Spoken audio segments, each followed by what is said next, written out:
సత్సంకల్పుడు సుజ్ఞాని అయిన ధ్రువుడు ఈ విధంగా శ్రీహరిని స్తుతించిన పిదప భృత్యులపై అత్యంత ప్రేమగల భగవంతుడు మనస్సులో సంతోషించి ఈ విధంగా అన్నాడు: ధీరవ్రత రాజన్యకుమారక, నీ హృదయమందు మసలిన కార్యం బారూఢిగా ఎరుంగుదును. ఆరయన్ అది వందరానిదైనను ఎత్తున్. అది ఎట్టిదనినా ఎందేని మేధియందు పరిభ్రామ్యమాణ గోచక్రమ్మునన్ పోలే గ్రహ నక్షత్ర తారాగణ జ్యోతిశ్చక్రంబు నక్షత్ర రూపంబులైన ధర్మాగ్ని కశ్యప శక్రులును సప్తర్షులును ద్వారకా సమేతులై ప్రదక్షిణంబు తిరుగుజుందురు.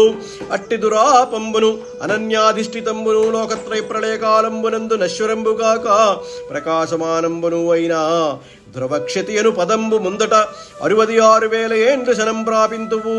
తత్పదప్రాప్తి పర్యంతంబు భవదీయ జనకుండు వనవాసగతుండైనను తద్రాజ్యంబు పూజ్యంబుగా ధర్మ మార్గంబున జితేంద్రియుండవై చేయుదువు.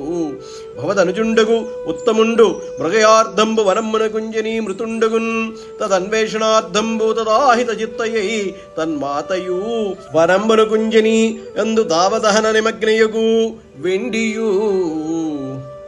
కుమారా, నీవు నిశ్చల వ్రతము కలవాడవు. నీ మనసున మెసలిన కార్యము నేను ఎరుగుదును. అది పొందుటకు దుస్సాధ్యమైనదైనను నీకిచ్చుచున్నాను. నీకిచ్చు స్థానమెట్టిదో వినుము. గానుగ యంత్రమున నడిమి స్తంభము వలె వీపు నిలిచి ఉండగా నీ చుట్టూను గానుగ చక్రము తిరిగినట్లు గ్రహాలు, నక్షత్రాలు, తారాగణాలు, జ్యోతిశ్చక్రము, నక్షత్ర స్వరూపాలైన ధర్ముడు, అగ్ని, కశ్యపుడు, శుక్రుడు, సప్తర్షులు తారకలతో కూడి దేనికి ప్రదక్షిణం చేస్తుంటారో అటువంటి ధ్రువక్షితి అనే మహోన్నత స్థానాన్ని ఇకపైన 66,000 సంవత్సరాల అనంతరం నీవు పొందుతావు. ఇది ఎవ్వరికీ అందరానిది.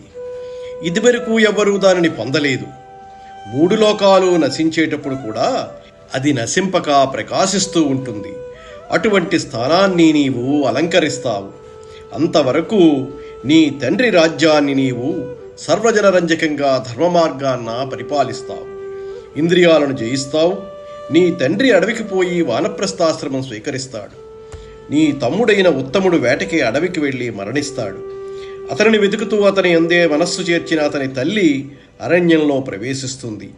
ఆమె అడవిలో కార్చిచ్చులో పడి కాలిపోతుంది. అనఘాత్మ మరి నీవు యజ్ఞరూపుండన తగునన్ను సంపూర్ణ దక్షిణంబులగు మఖంబుల చేతనర్చించి సత్యంబులగు ఇహ సౌఖ్యంబులను